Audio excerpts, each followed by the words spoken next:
ये रात का वक्त था जब आसमान पर चांद की धुंधली रोशनी जमीन पर पड़ रही थी, लेकिन इसकी रोशनी भी इस गहरे जंगल की तारीकी को चीर ना सकी। हवा में सर्दी थी और धुंध ने पूरे माहौल को एक अजीब सा पर्दा डाल दिया था। इस वीरानी में एक पुराना घर खड़ा था जिसकी खिड़कियां टूटी हुई थीं और दीवारों पर वक्त की मेहर लगी थी। लोगों में इस घर के बारे में अफसाने मशहूर थे कि ये एक ऐसी जगह है जहां रूहें रहती हैं, लेकिन कोई उसकी तस्दीक करने की हिम्मत न करता था। इसी घर के करीब एक औरत का किस्सा सुनाया जाता था जिसे लोग उनसटन कहते थे, एक ऐसी रूह जो रात के अंधेरे में मुसाफिरों को अपनी तरफ खींचती थी। इस रात एक नौजवान अहमद जो अपने गांव से शहर जा रहा था, इसी जंगल से गुजरने का फैसला करता है। अहमद 25 साल का था, एक पर एतमाद और हिम्मत वाला लड़का जो उन अफसानों को बच्चों की कहानियां समझता था। इसके पास एक छोटी सी मोटर बाइक थी जो उसे इस सफर में साथ दे रही थी। वो सोच रहा था कि ये रास्ता उसे वक्त बचाएगा, लेकिन इसे अंदाजा न था कि यह फैसला उसकी जिंदगी बदल देगा। अहमद मोटर बाइक को तेज चला रहा था जब अचानक उसे लगा कि हवा में कोई अजीब सी बो है, जैसे कोई पुरानी चीज सड़ रही हो। उसने अपनी रफ्तार कम की और गर्दन मोड़ कर देखा तो उसे लगा कि जंगल के दरमियान से एक सियासाया हरकत कर रहा है। उसने सोचा कि शायद ये इसकी आंखों का धोखा है, लेकिन फिर उसने एक आवाज सुनी, एक धीमी दबी हुई आवाज, जैसे कोई उसे पुकार रहा हो। उसने मोटर बाइक रोकी और खिड़की से बाहर झांका। अंधेरे में इसे एक औरत की शक्ल नजर आई। इसकी लंबी सिया बालों का झुरमट इसके चेहरे पर पड़ा हुआ था और उसकी आंखें सुर्ख चमक रही थीं, जैसे दो शोले जल रहे हों। इसका चेहरा पीला और बेजान था, लेकिन इसकी मुस्कुराहट में कोई अजीब सा धोखा था। अहमद ने हैरत से पूछा, तुम कौन हो? क्या मदद चाहिए? औरत ने जवाब दिया, मैं उनसटन हूं। तो यहां क्यों आया?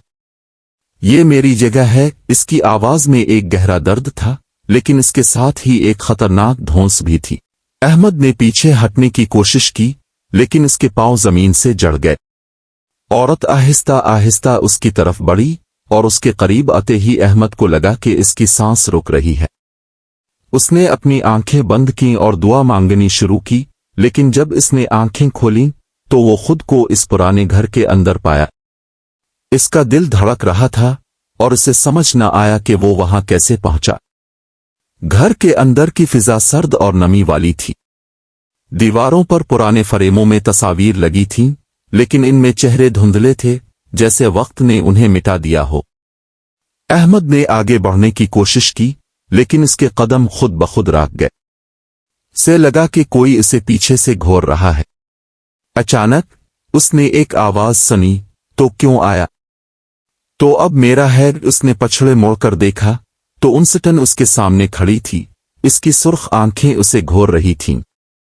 उनसटन ने बताया कि वो कभी इस घर की मालिक थी, लेकिन एक रात उसके खानदान ने इसे धोखा दिया और इसे कत्ल कर दिया।